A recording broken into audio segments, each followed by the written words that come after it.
योगाचार्य doctor Gopal Verma आपका श्री भगवान ज्ञानदेव गंगा माता मंदिर पे हार्दिक अभिनंदन करता हूँ, स्वागत करता हूँ। इस भजन संध्या में आपको आमंत्रित करता हूँ। ऑनलाइन आप इस भजन संध्या का मजा लीजिए और ज्ञान की बातें सीखिए। आज हमारे बीच हमारे senior motivational speaker Shri R.K. Sinha ji मौजूद हैं, जो हमें हमारे जीवन की सफलता का एक और मंत्र बताने जा रहे हैं, जिसको उन्होंने अभी डिस्क्लोज तो नहीं किया है, वो तो वही बताएंगे, पर वो मंत्र है GGG। उम्मीद है आप इस मंत्र को अपने जीवन में सफल अडॉप्ट करके अपने जीवन को सफल बनाएंगे। उम्मीद है कि आपको हमारे चैनल अच्छा लगता होगा। आप इसे सब्सक्राइब, शेयर और लाइक अवश्य कर दीजिए, अभी कर लीजिए और इसी वक्त कर दीजिए। धन्यवाद। लीजिए, मैं सिन्हा साहब को माइक पास ऑन करता हूँ। आज के पावन पुण्य दिन पर मैं आप सभी मित्रों का स्वागत करता हूं और अपनी खुशनसीबी पर गर्व महसूस कर रहा हूं कि आज अनंत चतुर्दशी पर मुझे एक मौका मिला कि मैं आप सबों से सत्संग में कुछ भाग ले सकूं।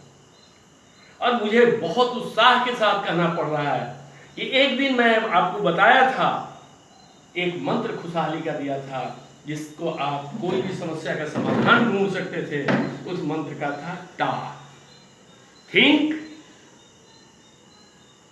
Ask and act.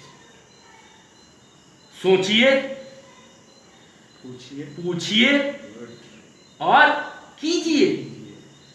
Think, ask, act. Now अब इसी से मिलता जुलता मैं कुछ और भी बता रहा हूं, क्योंकि इन छोटे छोटे मंत्रों के रूप में अगर आप याद करेंगे तो ये शायद आपके दिमाग के किसी कोने में परमानेंट हो जाएगा। और जब भी कभी अपनी खुशियों में किसी भी समस्या के कारण ग्रहण लगा हुआ पाएंगे तो आप उस फॉर्मूला से अपने को वापस लाएंगे, अपने पुनर्वस्था में प्राप्त हो जाएंगे। तो आज मैं आपको बता रहा हूं GGG। GGG क्या है? सिंपल चीज जो हम नहीं करते हैं, क्योंकि हम बड़ी बड़ी समस्याओं के समाधान के लिए तो बड़ा उत्सुक रहते हैं, हिमालय पहाड़ उठाना चाहते हैं, लेकिन घर में रखी हुई एक सुई उठा ले तो शायद फटा हुआ सिल जाएगा। तो जहां भी कहीं लाइफ में कुछ चीजें गलत हो रही हैं तो कुछ छोटी छोटी चीजों पर भी तो ध्यान दें। समाधान इससे भी तो निकल सकता है। हर चीज का समाधान तो कोई पहाड़ उखाड़ना ही नहीं है।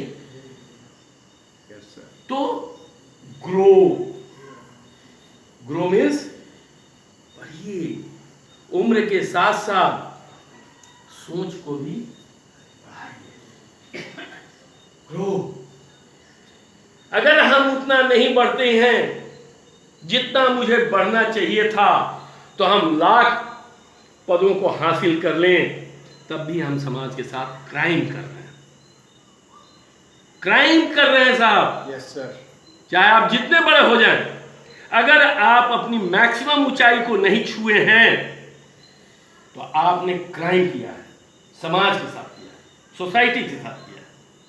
और शायद आज अनंत चतुर्दशी के दिन मैं बोल रहा हूं कि जिसके लिए आपको भगवान ने बनाया था वो नहीं किया, तो भगवान को भी आपने ठगा, धोखा दिया।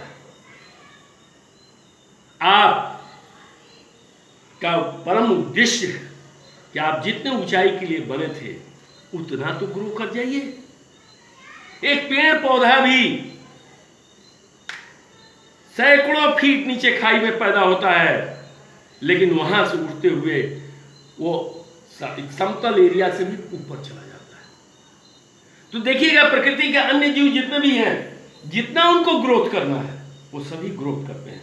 एक इंसान ही है जो ग्रोथ करने की सोचता तो है, लेकिन कभी कभी ऐसा होता है कि उसको जब अहम हो जाती है, अभिमान आ जाता है, तो अपने ग्रोथ का अपने ही बाधक हो जाता है, अपने को अपना ही पैर काट करके बैठ जाता है। क्योंकि अहम सबसे बड़ा जहर है, जो जहर दूसरों को तो बाद में नुकसान करता है, स्वयं को पहले नुकसान करता है। तो बढ़ने पर अहम न करें, बल्कि एक बार निरीक्षण करें, परीक्षण करें कि हम जितना बढ़ सकते थे क्या उतना बढ़े, क्या वहां तक गए या नहीं गए। अगर नहीं गए तो हमें फिर से क्रियाशील, लगनशील बनना होगा। ग्रो,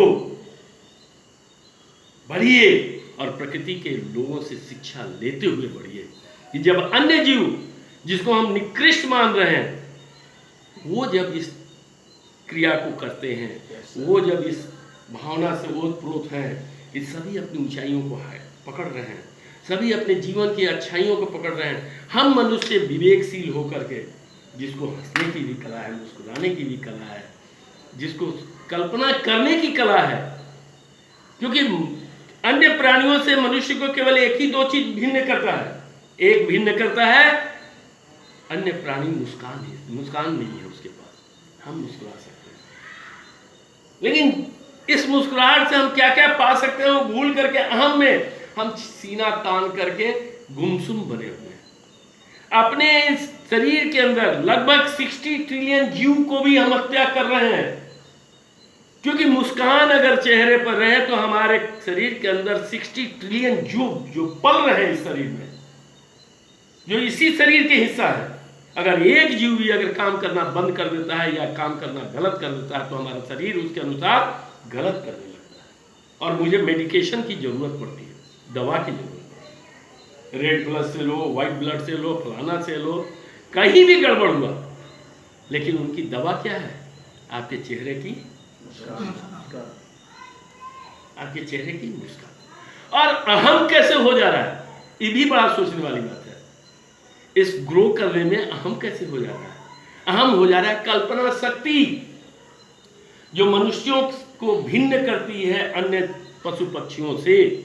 ये जो धरोहर, एक असीम धरोहर हमको मिली हुई है, एक अकूट संपत्ति मिली हुई है, कहीं ना कहीं ये हमारे लिए घातक हो जाता है। होता क्या है कि जब हम कल्पना करने लगते हैं तो कल्पना में हमारी सीढ़ी रुकती नहीं है, बढ़ती ही चली जाती है और हम हर दूसरे से ऊपर फांदना चाहते हैं। लेकिन एक चीज याद रखिए, भगवान ने एक गलती नहीं की है। क्या नहीं की है? सबका बाप पैदा किया है। कोई ऐसा इंसान नहीं है चाहे जिस तल पर खड़ा हो जाए वहां उसका कहे कि हम सबसे ऊपर आ गए, नहीं। खेत में दौड़ता हुआ बच्चा, खेलता हुआ बच्चा आकाश में उड़ते हुए जहाज को देख करके सोचता है काश मैं वहां रहूं। उसी समय जहाज में बैठे हुए लोग नीचे स्वच्छंद रूप से खेलते हुए बच्चे को देख के सोचते हैं काश मैं इस खेत में। तो कहीं भी कोई चीज का अंतर नहीं है। कल्पना में जो है, आप अच्छे चीजों की कल्पना कीजिए। एक सर्कल, वृत्त, अगर आप लोग समझते हो, घेरा, अगर घेरे पर सब कोई खड़ा है तो सुख और भविष्य जो है सब कुछ केंद्र बिंदु पर लगा हुआ है। और केंद्र बिंदु कहां है? सभी से बराबर दूरी पर है। वृत्त पर खड़ा हुआ इंसान केंद्र बिंदु से सभी बराबर दूरी पर होते हैं, लेकिन मूर्खता बस क्या समझते हैं? समझते हैं आगे और पीछे। सवाल यहां पर है कि थोड़ी सी नजरिया बदल दीजिए। अगर आप बाएं देखेंगे, घेरे के अपने बाएं हाथ में देखेंगे तो आप सबसे आगे नजर आएंगे, आप सबसे नजर आएंगे आगे। और अगर दाहिना देखेंगे तो उस घेरे के सबसे बाद में। सुख केंद्र पर है, सब कुछ केंद्र पर है, लेकिन आप सोच करके अपने को दुखी मान लेते हैं कि मैं तो भैया पीछे हूं। तो थोड़ा सा नजरिया बदलिए। नजरिया बदलते ही नजारे बदल जाएंगे। और कल्पना शक्ति में जो पाना चाह रहे हैं, जो आपको भिन्न कर रहा है अन्य जानवरों से कल्पना शक्ति, उसका आप सहज उपयोग कर लेंगे। तो ये तो बात हुआ ग्रो की। अब है दूसरा जी, गिविंग। गिविंग कोई भी मनुष्य तब तक बड़ा नहीं हो सकता है जब तक कि वो देने की प्रक्रिया न सीख ले। Yes sir. अगर वो देना शुरू करता है तो उसका अहम फिर चला जाता है। और जो सबसे बड़ा बाधक है प्रोग्रेस में, अहम। हम ही सब कुछ है, बाकी सब हमारे से नीचे है।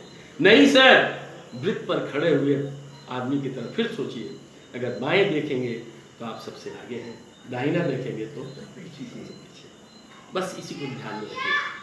तो यहां पर जो आकर के क्या होता है, क्या मैंने बोला, गिविंग। गिविंग।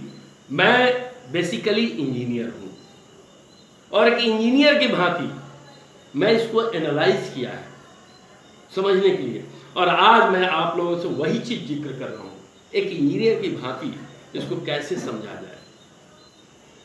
हाथ ऐसे खोल दें मुट्ठी, मांगने की आदत इसी से दर्शाई जाती है। तो इसका वॉल्यूम कितना होगा, ये भरने के लिए, मतलब वॉल्यूम इसका चाहिए, आयतन इसका पूरा भर जाए, सभी चीज इसमें भर जाए, तभी तो इसको संतुष्ट माना जाएगा।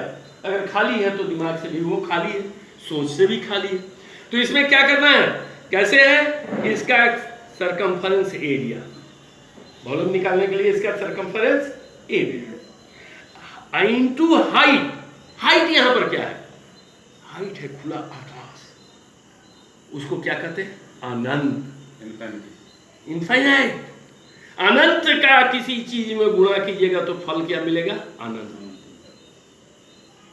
अनंत multiplied by any damn thing is अनंत।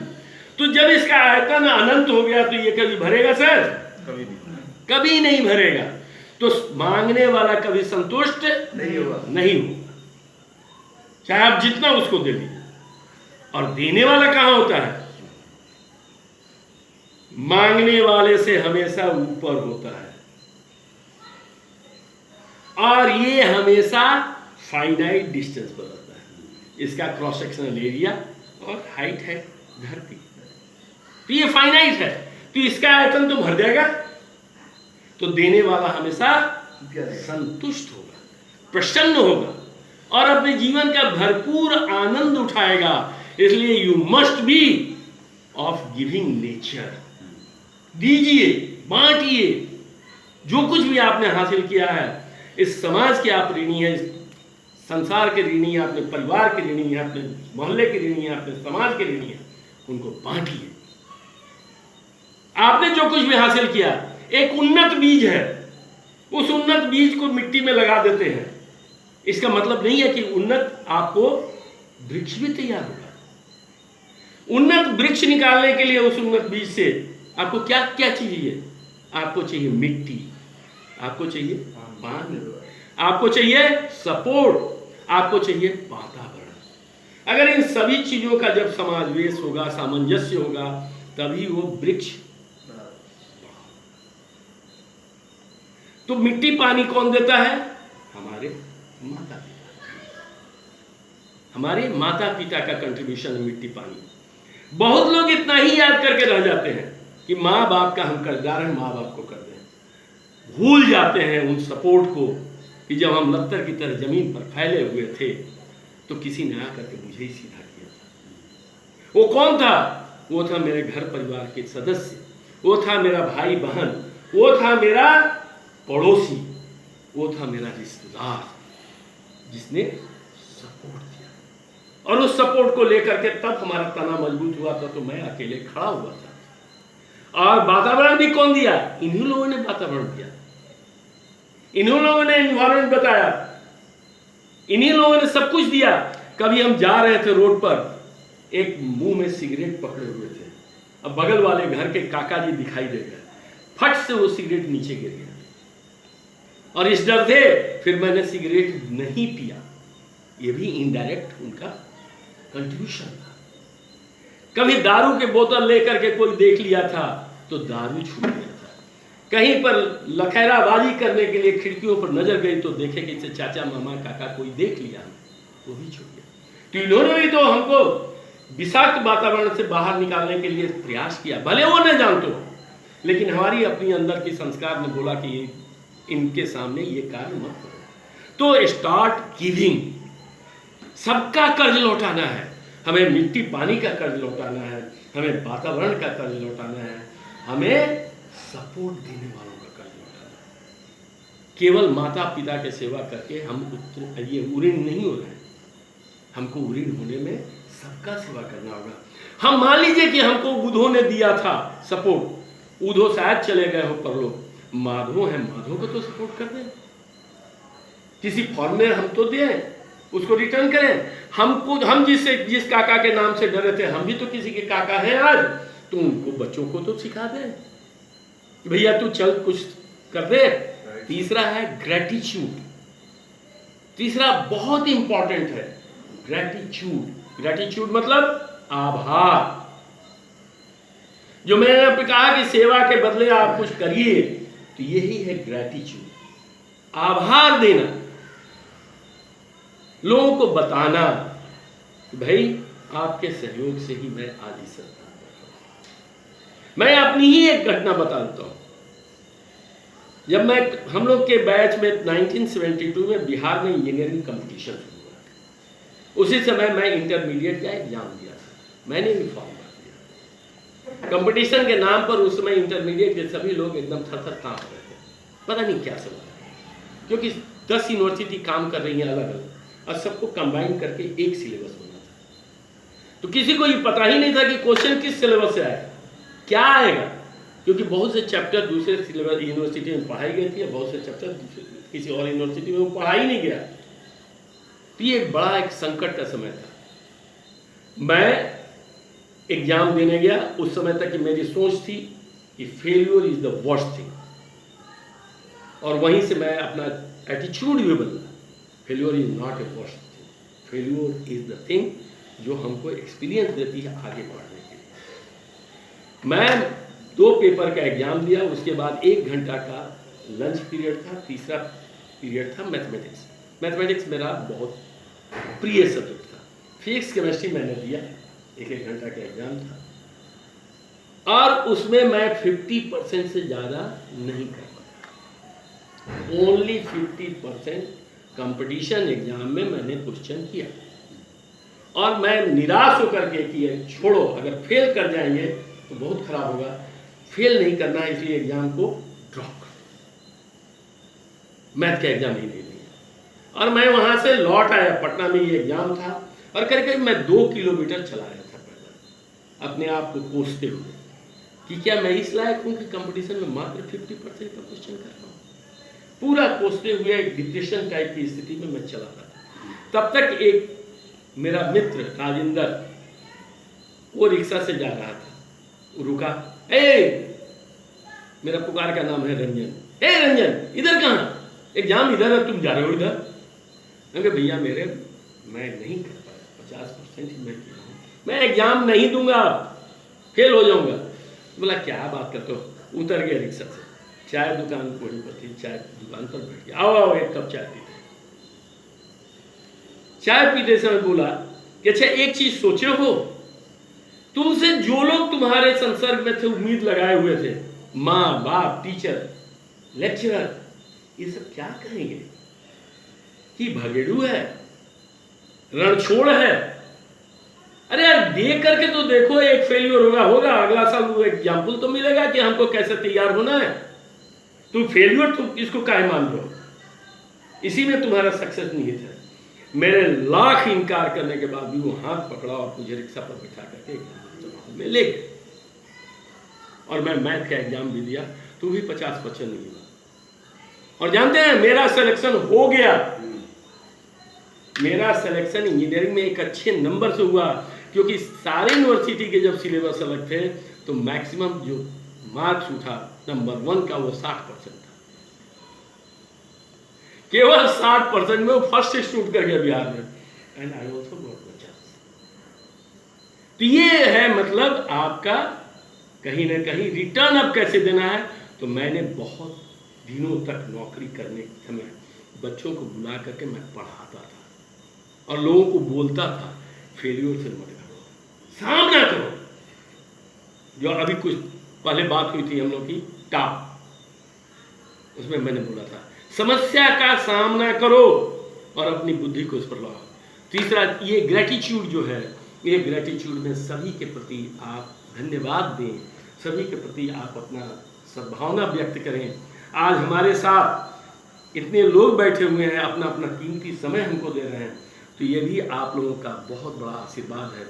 क्योंकि जीवन में अगर कोई भी चीज़ देने में मूल्यवान है तो वो है समय। आपके हमारे पास समय बहुत ही लिमिटेड है, बहुत ही लिमिटेड है। इस समय को अगर कुछ चर्चा में हम खर्च कर रहे हैं तो इसका उपयोग जरूर करें, और इसका उपयोग करें अपने को सुधारने के लिए, समाज को सुधारने के लिए और स्व कल्याण के लिए, इस देश के कल्याण के लिए। धन्यवाद।